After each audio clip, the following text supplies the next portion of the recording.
L'espai de Can Combes de Pineda de Mar s'ha quedat petit per la presentació en societat del naixement de l'associació Mare Nostrum, una entitat cultural que es posa en marxa amb l'objectiu de difondre i divulgar els valors de la cultura pinedenca, la catalana i la mediterrània. I és que, segons han destacat els seus impulsors, és imprescindible recuperar la memòria cultural històrica per poder continuar treballant tant pel present com pel futur. Home, és una de les funcions, de les nostres finalitats i objectius, seria recuperar la nostra memòria històrica, perquè avui dia no solament el jovent, sinó molta gent en general, desconeix la seva pròpia història.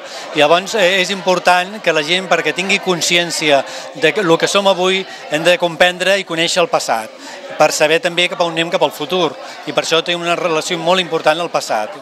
Durant la presentació, aquest divendres a la tarda, l'historiador Francesc Estrems ha exposat la relació històrica entre Pineda de Mar i la Mediterrània. La xerrada ha servit per comprendre el model actual de societat i a través de la qual s'ha posat de manifest el final cíclic que compleix. Al final de l'acte s'han lliurat de manera honorífica els carnets als primers socis de l'entitat.